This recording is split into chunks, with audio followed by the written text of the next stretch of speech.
Hi, I'm Rudyard Griffiths, the host and moderator of the Monk Dialogues. Thank you for joining us for our weekly program. For the last couple of weeks since the U.S. election, we've been focusing on the topic of liberal democracy, its future. How is it changing? How will it impact us? To do that, we've been going to a series of foreign correspondents, so to speak, to get a perspective outside of North America. We started with Martin Wolf in London, England. We then had Anne Applebaum last week coming from Poland, from Eastern Europe. This week we're going to go right across the world to China, to Shanghai for an interesting and important voice.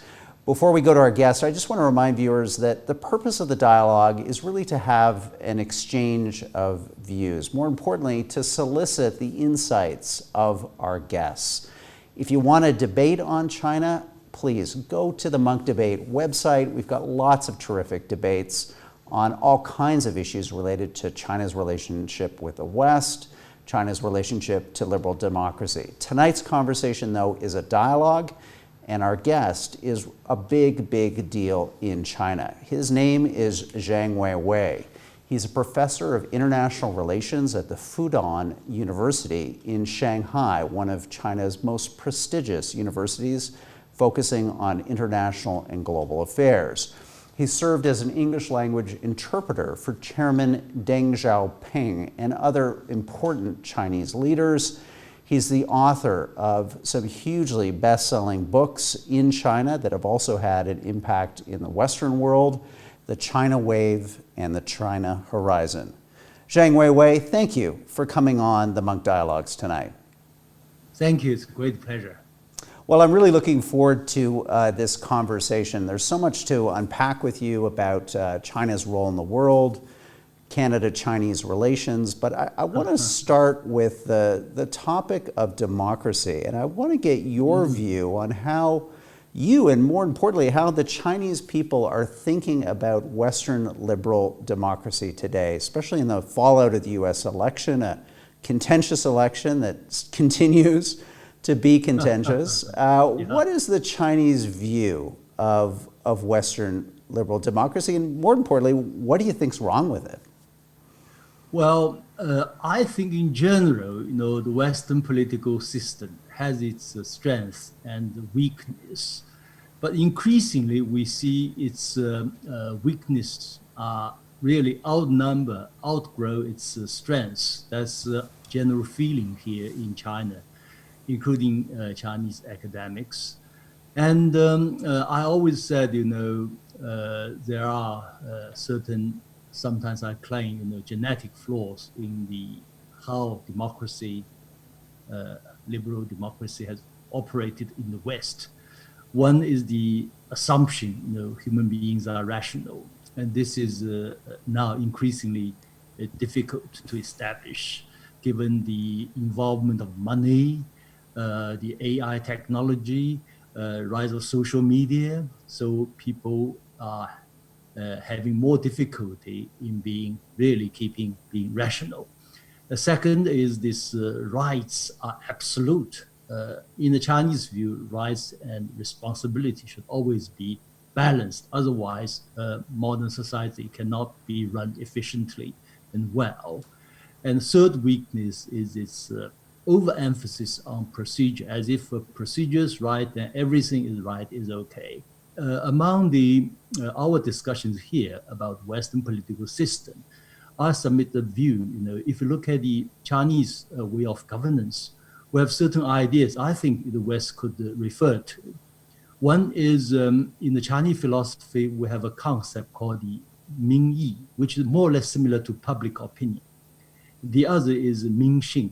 It's difficult to translate, but it's more or less similar to the idea of hearts and minds of the people, or the long-term and overall interest of your people.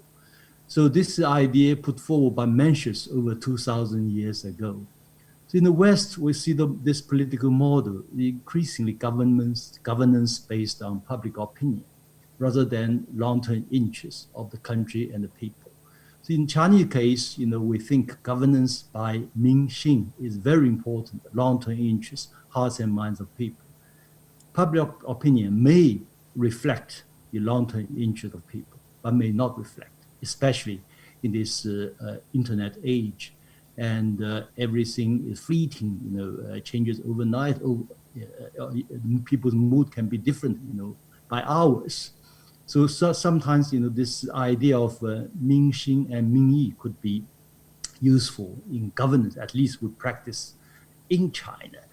And the other thing is that we always think, again, it's part of Chinese traditional philosophy.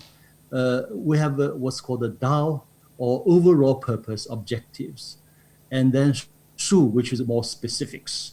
So it's always specifics are governed by Dao, by this overall principle. That's why I wonder how whether the American political system or Western political system can engage in meaningful political reforms. One major obstacle is always this legal obstacle. I call this rigid legalism. For instance, gun control in the United States is supported by many people, perhaps more, large percentage of American population. Yet, in order to reform this, change this attitude towards gun control, you have to somehow amend this Second Amendment. That's the constitutional change and revision. Look at the procedures; it's humanly impossible. So, what can you do with reforms? You are blocked by this procedural rigidity. So I think perhaps we are very proud that we have a culture of learning. We want to learn everything great from other countries. We have learned a lot from Canada, from United States, from UK, and from other countries. But we try to be selective to learn and adapt to our Chinese situation. I think this time now, the West could look to China and learn something about its approach to governance. And after all, China is a country that has risen fast. If you look at the people's income over the past 4 decades, right, it's a 23-fold increase. Just to jump in here a bit and expand on some of these ideas. So an interesting picture that you're painting here of a Chinese perception of Western liberal democracy as overly procedural, constitutionally rigid, unable to make long-term decisions. Well, what is the view just in China simply of elections? I mean, when the Chinese watch the American election, what do they take away from that? Is that an experience that they say to themselves, well, wouldn't it be great if we could have elections every 4 to 5 years? Or do they look at that and say, this is something that's just so completely foreign and alien to our culture and how we think about governance in China? China is the country that invented the public service examination system, what we call the Keqi system in Sui Dynasty over 1,000 years ago. So Chinese system is more or less based on what we call the selection. And today it will be called selection plus election. That's the Chinese political model, how we elect our leaders. And overwhelming emphasis is placed on your performance prior to your current position. For instance, if you want to be a member of the top 7 top leadership in the Chinese system, in most cases, it requires 2 terms as governor number 1 of a Chinese province. Given the size of China, it means literally you have governed over 100 million people before you come to be have this qualification for being nominated for this position, 1 out of 7. So indeed, based on that, really, we think the U.S. system is a bit, how should we put it? To be frank, it will not work very well. Yeah.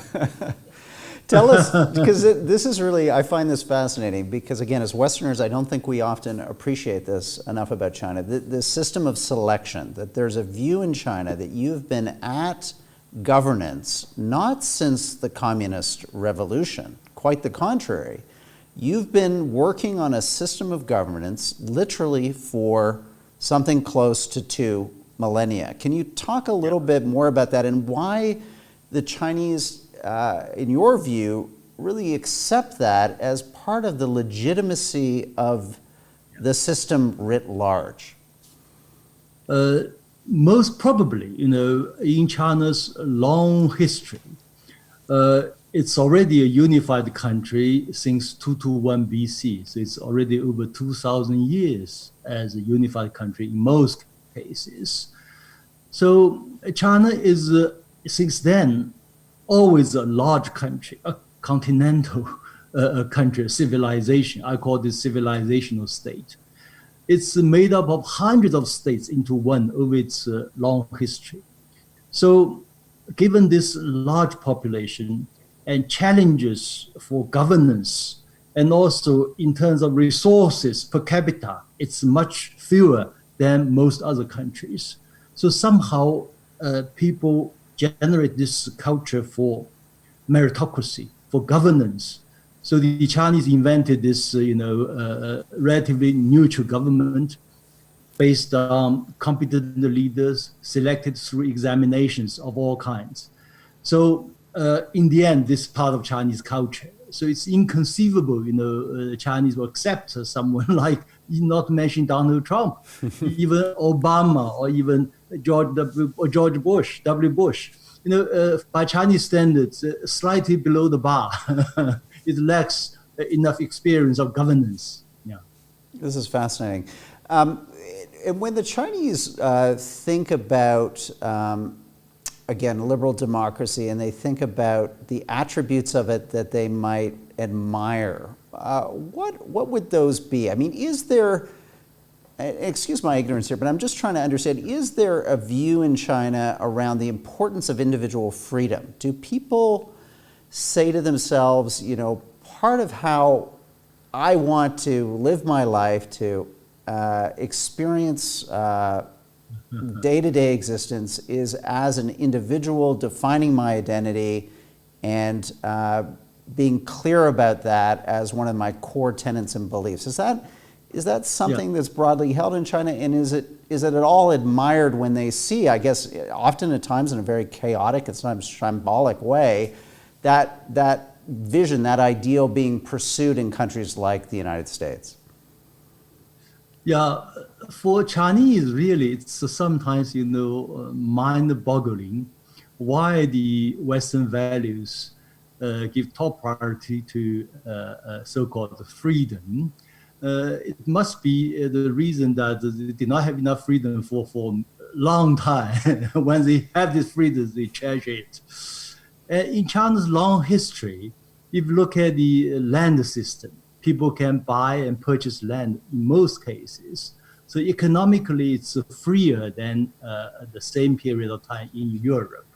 And we have a saying, because it's a continental country, the saying is, it's an ancient saying called the emperor is far, mountain is high and emperor is far away.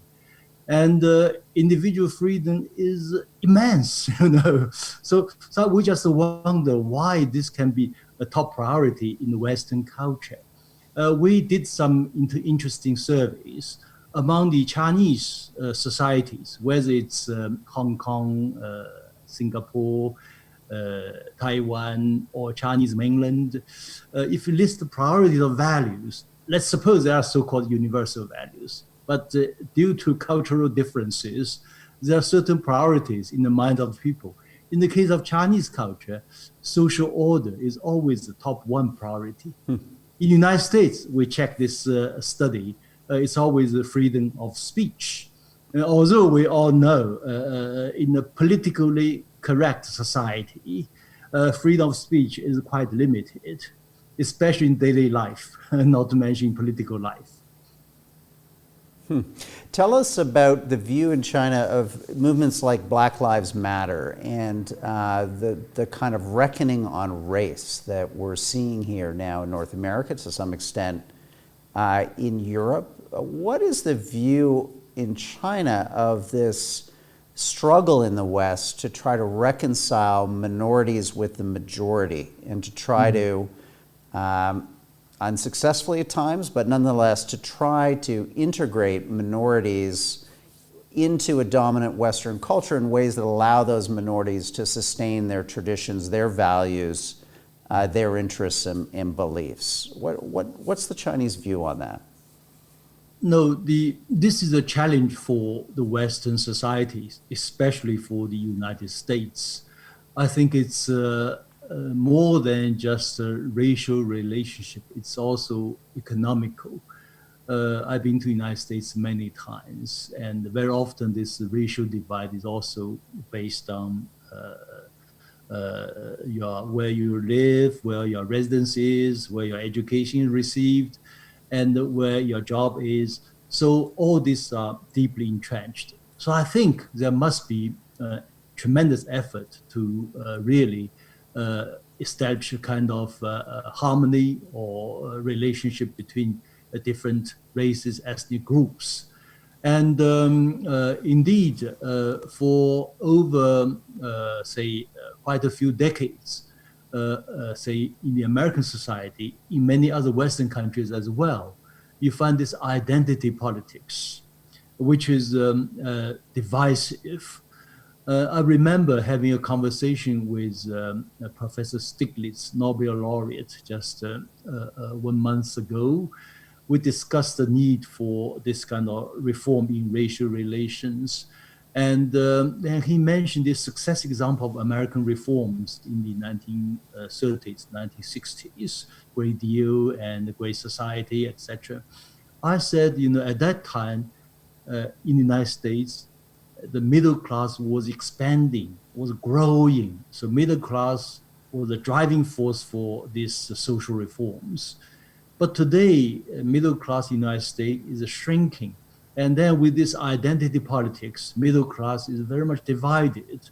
So it's more difficult to reform now. It's a huge challenge for the Western societies now. Yeah. There's so much I'd like to spend the whole hour with you, but I'm not going to be greedy. I'm going to have to go to audience questions here because we've had a lot for you, Weiwei, in anticipation of this broadcast, and also as we're live here, people can send their questions to us. We'll get that question email up for you on the board, dialogues@monkdebates.com. Send those questions in, and we'll put them to our distinguished guest. Weiwei, the first question comes from Tom. It was emailed in, and I'll read it to you. It says, in the West, we generally have one opinion of a country and another opinion of their present government. I think of China this way too, i.e. a country with a rich, long history and a relatively recent turn to communism. Is there room for more than one path beyond communism when talking of China's future? Give us views on that. You're a member of the Chinese Communist Party, so obviously you have strong feelings and beliefs here. But I'd like your thoughts as to, is communism now integral to China's future development? Could you imagine a China without the Communist Party as its central organizing body and institution? It's a misnomer to call China a communist country. It's a socialist country led by a Chinese Communist Party. And we should add, to understand modern China today, it's essential to have a basic understanding of the CPC, Chinese Communist Party, or CCP. And it's, on the whole, an overwhelmingly positive force for China. So this in China is common sense. So without this knowledge, you have all kinds of misreading of China. Okay. Well, one major reason, as I said, China is a country amalgamated from hundreds of states into one over its long history. So in China's long history of the past 2,000 years, it's always governed by one unified ruling entity. You may call, one-party system. So the CCP is a continuation and development of that tradition. Otherwise, the country broke up. China tried the American political system in the 1911, what we call Republican Revolution. It ended up degenerating into civil wars between warlords, and millions of people lost their lives. So this is a huge lesson. And then what's more important is I submit the view many years ago that China has found its way to success, to modernization. And this model is not perfect, but it's indeed working well for China. It can compete with the Western model. China is not afraid of competition between political systems and models. And I can give a quick summary of this model. Politically, as I mentioned just now, it's about selection plus election. Economically, it's a mixed economy. And socially, it's the dynamic interaction between the state and society. On the whole, it's working well. That's why we have witnessed the rise of China. So yes, I remember Secretary of State Pompeo. He still has a few days to go. He claimed China is a Marxist country. Don't be frightened by that, or communist country. It's Sinicized. It's like a Buddhism entering into China and Sinicized, became Chinese Buddhism. This Marxism is also Chinese Marxism. It's a reflection of many things interesting in China's own modernization. For one thing, China, thanks to this Chinese version of Marxism and the leadership of the CCP, China has become a unified country and move on stage by stage and make its progress today. So don't think China is another Soviet Union. It's totally different. It's the world's largest trading nation with the world's largest middle class, 400 million people, real middle class. When they go to Canada, they're also middle class. And so this kind of country, it cannot be, a rigid Stalinist country. No, it's totally different. Good. Okay, good points to make. That's what we're here to do tonight, to learn from you, to get your perspective. And again, I just want to remind viewers that the Monk Dialogues are meant to be that, a dialogue. This is not a debate. If you want to have a debate on China, go to our website. We've got a lot of them. In fact, Weiwei was in a terrific debate on liberal democracy versus the China model with our friend Timothy Garton Ash. That's on our website. Today we're having a dialogue, though, not a debate. I've got a question here that's come in from GB saying, and it kind of builds on what you just concluded with there, Weiwei. What do you see as the major differences for average people living in he says communist, but let me say socialist China versus capitalist societies in the West in 2020? What do you see as just help us understand China that way by painting some of those differences, and maybe give us your view of why you think this speaks in favor of the China model. Yeah. And if you look at this statistics, let's compare, say, China, United States. I use, say, a criteria called the median net household assets. Let's look at the figure for last year. In the United States, it's close to $100,000, about $97,000. In the case of China, for urban households, it's already more than double that of the United States. It's over $200,000 US. So it's a revolution. And of course, this is about urban family, urban household, but this already means 700 million people, more than double the US population. We do have figure for the countryside, for rural areas, but we'll have them perhaps next year. Then we can make a comparison. It's net household assets at median level. Then if you look at Shanghai and New York, if you look at the nominal GDP per capita, New York is 4 times higher than Shanghai. Shanghai is roughly $20,000, and United States is New York is $80,000. Yet, if you look at the net household assets at median level, Shanghai is higher. If you look at the life expectancy, Shanghai is 4 times higher. Shanghai is 83. New York is 79. If you look at the street safety, Shanghai is at least 10 times better. Yeah. Then you can also look at the opinion surveys, whatever done by the major Western institutions like PEW, like Ipsos, like Asia Barometer. Chinese also, most Chinese, say in the case of Ipsos last year, 91% Chinese think their country is on the right track. So the case for United States is about 40%. For UK, it's 21%. So indeed, sometimes I just wonder why the Western media do not have this courage to tell this simple truth that most Chinese feel good about their country, feel good about whatever progress they have made. So this is a basic fact. And if we get this clear, then everything becomes clearer. Mm-hmm. Kishore Mahabani, a monk debater, once made a great point that 100 million Chinese leave every year on vacation, business traveling around the world. 100 million Chinese come back every year to China after those vacations. Again, a reflection that these people are not living in the Soviet Union. They're not. Million. Yeah, they're not fleeing. For reasons that we understood obviously existed for people behind the Iron Curtain. Here's a question from Alan. It's a challenging one. He's asking, it's difficult to ignore the charges that the Central Chinese government is engaging in large-scale oppression of its Turkic-speaking Uyghur population. What does this approach to internal governance say about Chinese values and, by extension, the Chinese model?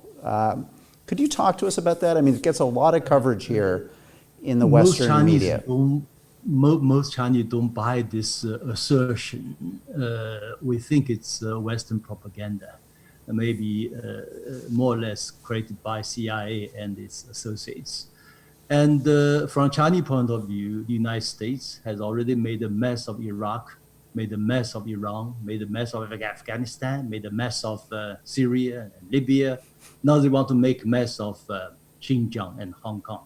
We will not allow this to happen. Yeah, and given the so many terrorist attacks over the past many years, certain temporary restrictions are understandable. That happens in all law-abiding countries. And yet you look at the tremendous progress in Xinjiang. Over the past 3 years, not a single terrorist attack. This is great. And last year, we witnessed 200 million tourists go to Xinjiang, unprecedented in Xinjiang's history. So with this kind of broad picture, you will see better understanding. And also try to make another point of view. If you look at the level of modernization in Xinjiang, it's more developed than all its neighboring countries in Central Asia. Eventually, hopefully, perhaps within 10 years or slightly longer than that, Xinjiang may become the most developed economy in a region or in the world where Islam plays a predominant role. So that will be tremendous contribution that Chinese and in Xinjiang can make to the international community. Just to build on that, I mean, the Islamic world needs a modernized country, super modern economy. Yeah. In the West, there's a thing we like to tell ourselves. It's partly true, certainly, that diversity is a strength. That we like to live in pluralistic societies where different cultures coexist. You had previously talked in this interview, our conversation with you, about the diversity of China, its regional diversity, its cultural diversity. How do the Chinese think about diversity internally? Is it something that's celebrated, or is it something that's seen as an obstacle to the progress of the state and the progress of China writ large? Actually, both Western societies and Chinese society are pluralistic. By culture and by social history, China is a very diverse country. We have 56 ethnic groups. And I remember in my debate with Professor Ash, I mentioned, China's civilizational state. If you look at the cultural differences between a typical guy from Shanghai, Shanghainese, and Pekingese and Cantonese, in fact, this gap could be larger than typical French, typical German, and typical Englishman. Yet we live under one civilization over thousands of years. So people appreciate this kind of diversity. And we see this diversity in harmony or harmony in diversity. And also the Chinese culture, I think one great thing about Chinese culture is this level of moderation. It's unlike the West. You assert your rights. It's absolute. No whatever concession. The Chinese thing is there must be limits. There must be rights and responsibility. So the Chinese culture is diversity in unity. The country is very diversified, yet it's also a unified country. So we are good at this. In French, we say mélange, everything in one. But in one is important. This diversity makes things splendid. See, when you travel within China, you fly for 3 hours, like Canada's a great country, and you see cultural differences. Each region has its own culture, its food, its music, its dialect, it's diverse. Yet, most people think we're all Chinese. That's important. Yeah. Okay, good to note. A question here, shifting our conversation more to China's relationship to the world and vice versa. Dan asks, is China's system of governance suitable for other countries with a different history and different culture than China? Specifically, does China want to export its model to the developing world as an alternative to Western liberal democracy? I mean, you've spoken very passionately and in glowing terms about the benefits of the Chinese approach. So I guess it leads me to wonder, well, is this something that you'd like to see the rest of the world embrace for their own progress and develop, and maybe for China's interests also? In fact, one striking difference between Chinese culture and Western culture in general is we don't have this messianic tradition to convert others. The Chinese philosophy is, yes, if our model is great, and we'll be more than happy to share our experience, features our Chinese model with you, but we never try to impose this model on others. We will say you can refer to our model if necessary, but if you're not interested, we do not care much about it. So this is a very open-minded attitude towards this what's called a China model. It's very different from the American approach. American believe that their model is the best and impose on others, whether by espionage or by missiles. We don't have this tradition. So Chinese is age-old civilization, perhaps slightly more sophisticated. We think eventually each and every nation should find its own way to success, which will be different from others. But once you are successful or relatively successful, many other countries will look to you for some kind of help or even guidance. That is happening. In Africa, you see this slogan called looking east, looking to China. But that's not something China imposed on others. We're not interested.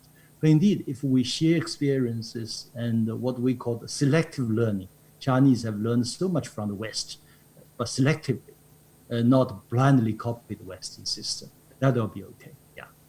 And how would you respond to those, including Mike Pompeo, you brought him up earlier in our conversation, who point to the One Belt, One Road initiative as an exercise to export more than just economic prosperity ostensibly to the participating countries that will be part of that global infrastructure system that China is leading to build really across your region, across Asia into Europe, that in fact has a political dimension, that it has ideas embedded in it around governance and how societies should organize themselves? Well, this BRI initiative is, at this moment, the world's largest, you may say, public goods offered by China. It's based on, I think, a very positive principle. It's called the discussing together, building together, benefiting together. You, out of your own interest, to join this project. China does not force you to join it.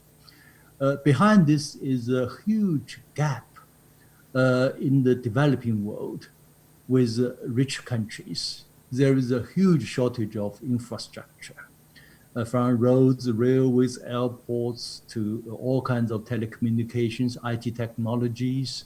Yet, for many, many decades, international institutions, many of them are dominated by Western approach, somehow ignore this huge demand for developing countries. So China come to feel this kind of gap, which is on the whole well received by most countries. I hope that the other country will also join. Actually, some European companies, some American companies also join these projects. It's indeed a platform.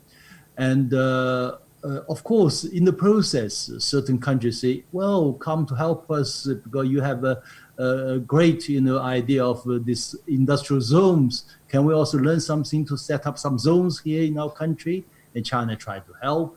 And also China is good at make plans. Some country will say, well, help us with the planning.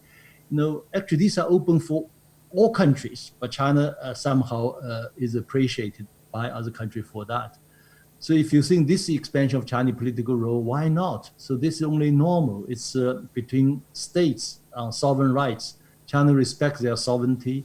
China do not impose its view on other countries. So this is also business as well. Yeah. So I don't see any problem with that. Don't politicize everything. One secret of China's success is in the West, it's started with the British, what we call the divide and rule. We always have good guy, good country, bad country, then opposing each other. The Chinese philosophy is unite and prosper, whether within China, in the international community. We said to Africans, unite, African unity, we support. Southeast Asia, ASEAN, unite, the more united, the better. So this is not the mentality of a colonialist, imperialist. This is the mentality of international community. Great, thank you. Tamara has a question for you. She asks, this is emailed into us, China has antagonized many in Europe, Asia, and North America with its, quote, wolf pack diplomacy. I'll let you characterize what that is. Why does a strong and secure nation behave like this? And I guess it's going to, we've seen a bit of that here in Canada too, Weiwei, a much more assertive tone, to put it politely, on the part of Chinese officials. How do you characterize that? How should we interpret it? Is it important? No, as a Chinese, we are used to being lectured by the West and by the Western media. Fair so point. Perhaps the West should also get used to a bit Chinese lecturing back. Hear, hear, okay. If that's the wolf-like diplomacy, I don't know. Maybe the approach could be more sophisticated. Right. But on the whole, I think China's position on international affairs are appreciated by most countries, not by many Western countries, but Western countries are a minority in the world, in international community, although their influence is big.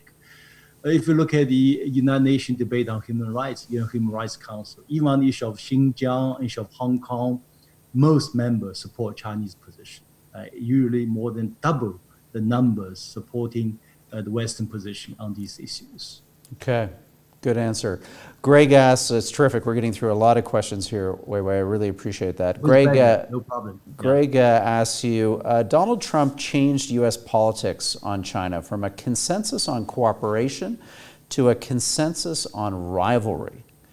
Do Chinese thinkers see this change in U.S. attitudes as permanent, transitory, or irrelevant to China's growth? That's a great question, Greg. Thank you. Yeah. Yes, it's a very interesting question. From my point of view, whether it's consensus on rivalry with China or opposing China in many fronts, or even this new Cold War, so-called, I think ultimately, the two countries like China and the United States must find a way for peaceful coexistence and cooperation. I look at this political agenda for Joe Biden. He made in his campaign speech. He said 4 major challenges for the United States: unprecedented economic recession, unprecedented pandemic, unprecedented climate change, and also unprecedented racial divide. Now, on racial divide, we cannot do much about it. But on the other three fronts, pandemic, economic recession, and climate change, the United States needs China's help. So I hope that eventually, if Joe Biden comes to power, he will realize this, and his team, supposedly more mature, because I remember Joe Biden said jokingly about Donald Trump, Donald, please grow up. So I hope with this adult, mature leadership with Joe Biden or his team, our two countries can find enough rooms of cooperation. There'll be competition, areas of competition, but there are also a lot of areas for cooperation. I think that will be the right approach, a more sophisticated, mature approach.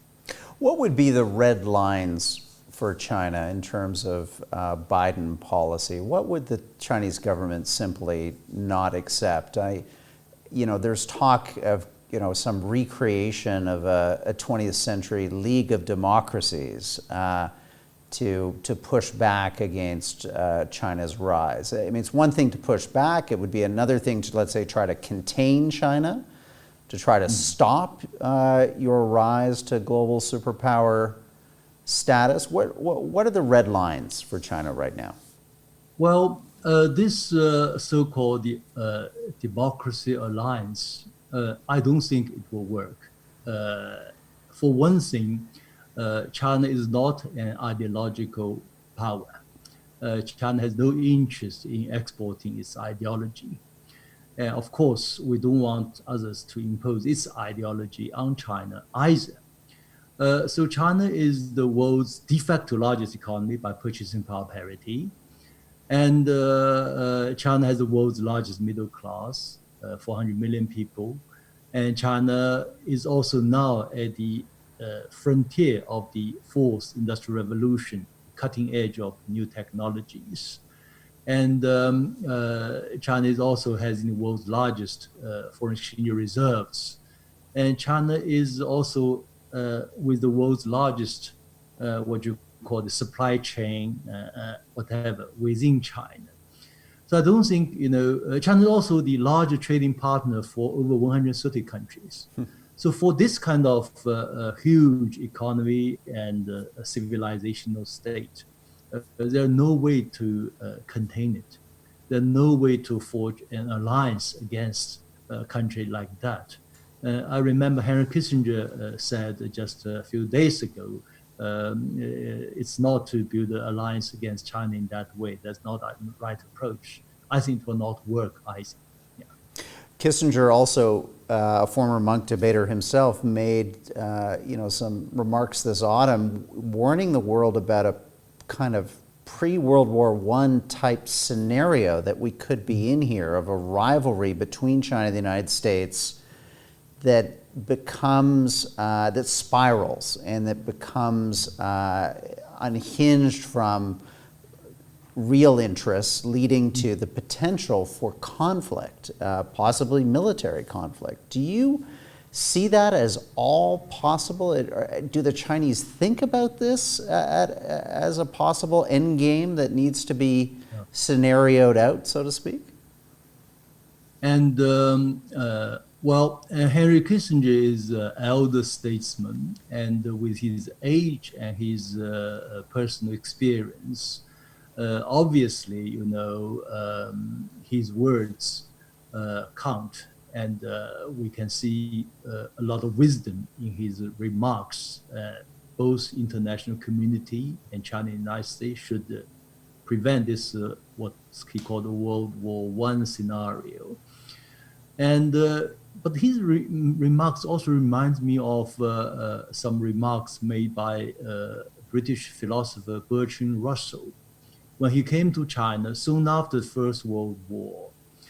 At that time, China was defeated since the Opium War in 1840s. And China intellectuals, said we should copy the Western political system, Western economic system, Western military system, and make China strong. But he counseled China. He said, we have just experienced this First World War. It's the madness of the Western militarist culture. he said actually he admired very much Chinese culture for this admiration for peace.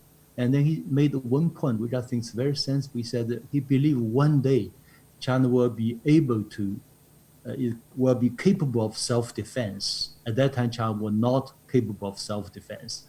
Today, China had this capability for self-defense, very powerful capability. So now, as he said, Chinese culture for peace will be a tremendous asset for the international community. I think now this is the time China can make contributions about this peace. Indeed, we put forward this idea of shared future for mankind. It's serious, I wonder if only the United States, Donald Trump, could have, agree to this concept, see, not 100%, see, 20% or 30%. He could have handled this pandemic 10 times better. He could counsel WHO for cooperation, for advice. He could counsel Chinese for cooperation, for advice. He could have done much, much better, but he did not have this sense. Eventually, it's the indeed interdependent international community as this COVID-19 shows. People have to help each other, otherwise there's no way out. Mm-hmm.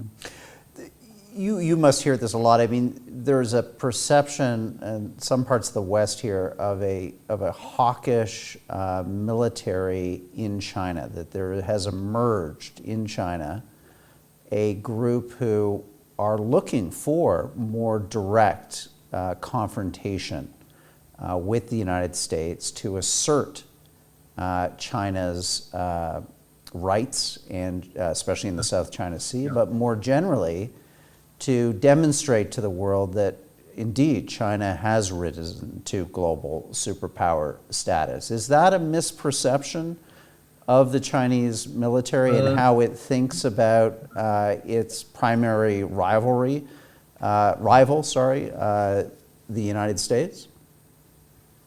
And in fact, in all major countries, even small countries, you always have a diversity of opinions, some more hawkish, some less hawkish, some very peaceful.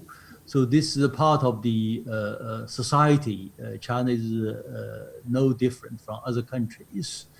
But China is indeed, offended these days by the American aggressive approach. You have the espionage planes day in, day out, close Chinese borders, Chinese facilities, and they have this selling of advanced missiles, weapons to Taiwan, which Chinese view it as naturally part of Chinese territory. And so all these kind of aggressive gestures really offends China. And we understand that it has to do with the campaign politics and with Donald Trump's need for election, need to divert people's attention from his domestic problems, troubles with the pandemic. But that's not the right way, not mature leadership. China has shown tremendous restraint, otherwise it could be dangerous.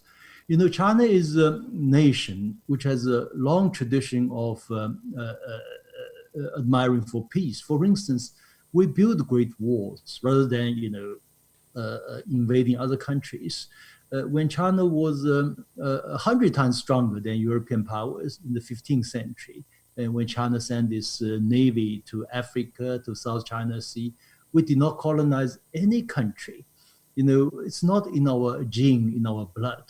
We think people can coexist peacefully rather than bullying each other, strong bullying the weak. That's not our mentality. When China first exploded its nuclear device in 1964, China announced to the international community, China will never be the first to use nuclear weapons. China will not use nuclear weapons against non-nuclear weapon states. Given China today's military capability, we can recover all the lost islands in South China Sea overnight. But we did not do that. We prefer negotiated settlement with Chinese neighboring countries. If you look at the United States, in the late 19th century, when the United States became the largest economy in around 1890s, the United States launched this war against Spain and occupied Cuba and Philippines. So Chinese approach is very different. We prefer we are very cautious on the use of military power. This is based in Chinese old philosophy Sun Tzu. You must be very cautious on matters of war. And so this is good for international community. I hope the United States could learn something from that. I remember Jimmy Carter said, when he answered a phone call from Donald Trump, he said, why China is surpassing us? He said, over the past 250 years, the United States fought all the time, wars and wars and wars, only 16 years, 16 years without wars. But look at China. In the past 4 decades, no war launched by China. So that makes all the difference. We put money into infrastructure, into technologies, and that makes all the difference. But of course, China has its red lines, which no country can cross. Otherwise, there will be military conflict. Before we go to your book recommendations, as we do with each dialogue participant, I want to ask a question from Margaret here about Canada. Actually, sorry, this is not Margaret, my mistake. Kristen is asking a question from email. She's asking, what should Canada do vis-a-vis its relations with China? We are witnessing increased tensions. 2 Canadians are currently being held in China on espionage charges. We have a senior Chinese telecom executive being detained here in Canada on an FBI warrant. What is your advice, Weiwei, to not just Canada, but maybe smaller countries that are increasingly pressured between you and the United States, frankly, to take sides, to pick a lane? What should Canada do? In general, for say small country or medium-sized countries, the United States want to force this country to have a choice either with China or with the United States, or so-called against us or with us. And this is never the Chinese mentality. Our mentality is every country is a friend or potential friend. That's very much in the Chinese tradition. Even now we have troubles as with Canada, but in the long run, perhaps we can again become great friends. It's a slightly, a pity that, Canada on the whole has a very good reputation among the ordinary Chinese. We think among all the Western countries, Canada is one of those who have, on the whole, very good relation with China for almost 5 decades, if my memory is not wrong. But this case of Huawei's Meng Wanzhou really hurts most Chinese, because Huawei is such a presence in China, and people are really offended. And even legally speaking, we think Canada should have its guts, and it's like human being. You have certain principles to adhere to, rather than become accomplice for the United States. From my examination of this case, very superficial knowledge, in Canadian law, you have this double criminality. Obviously, this Iran case, sanction against Iran, is not, at that time at least, does not violate Canadian law. So obviously, it's a political plot to stifle Huawei and stifle China's tech growth, but it will not work. I remember former Canadian Prime Minister Kat Jian and some of his colleagues, former leading politicians, scholars from Canada, all urged for release of Meng Wanzhou. I hope Canada will do that. And you have enough room, in retrospect, you have enough room with the Canadian wisdom and diplomacy.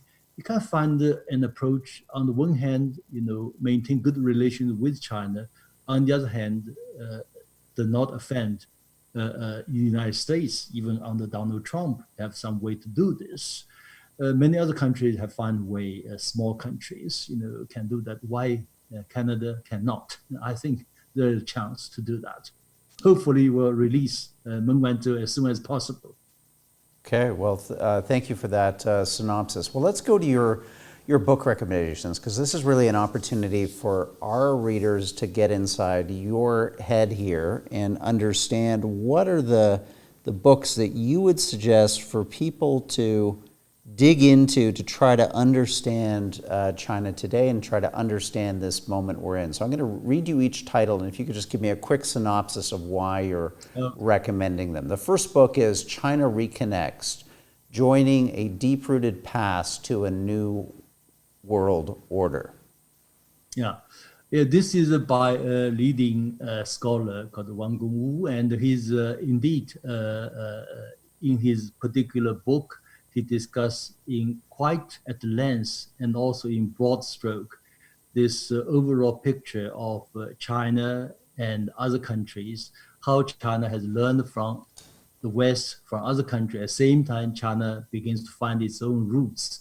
So this reconnects. So China is part of the international community. At the same time, China is a unique country with its own civilization, and it's different from others. So this is a very interesting, fascinating reading for readers, I hope. Yeah. Thank you very much. Great to share with us. The next book is A Short History of Chinese Philosophy. That interests me. Tell me more about it. Yeah, this is already a classic by a leading Chinese philosopher who died many years ago. But he's so far, I think, one of the best book succinctly discussing history of Chinese philosophy. In this book, particularly, I think it's worth reading his discussion on the idea of relation between Buddhism, Taoism, Confucianism, and other religions and philosophies within China. So one striking feature in Chinese cultural tradition is what we call the different religions can exist simultaneously, coexist and borrow from each other. So China, one of very few countries in the world that without it did not have experienced major religious conflict or religious wars. So different religions coexist and collaborate with each other. That's what we call the diversity in harmony. Yeah. Great. And your final recommendation is redefining a philosophy for world governance. Yeah. This is also by a contemporary Chinese philosopher, Zhao Tingyang, and his idea of discussing this Chinese old idea called Tianxia, all under heaven. And this is at least illuminating for others to know the traditional Chinese thinking and how the Chinese thinking can be brought into the contemporary international relations and international systems. In other words, different countries, different political values, different political systems can all exist and then borrow ideas from each other, learn from each other, and then all under heaven. It's a tremendous proposition for peaceful coexistence and development. Yeah. And Weiwei, these books are all available through our book partner, Indigo. Just go to the indigo.ca website. You can also see other recommendations and Weiwei's books in English that you can purchase, The China Wave and The China Horizon. Weiwei, I really want to thank you for this conversation today. Canada-Chinese relations are at a moment of tension, but just in this dialogue, I think there's so much from us to learn from each other. There's so much, frankly, for me to learn about China and how the Chinese are thinking about this moment that we're all living through, the big challenges that are facing us globally, internationally, and as fellow citizens of our respective countries. So I just want to thank you for the civility and the substance with which you've engaged in your dialogue with us tonight.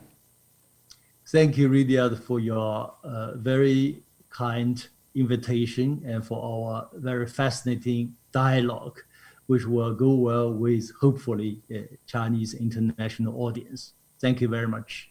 Hey, thank you, Weiwei. We'll talk again soon.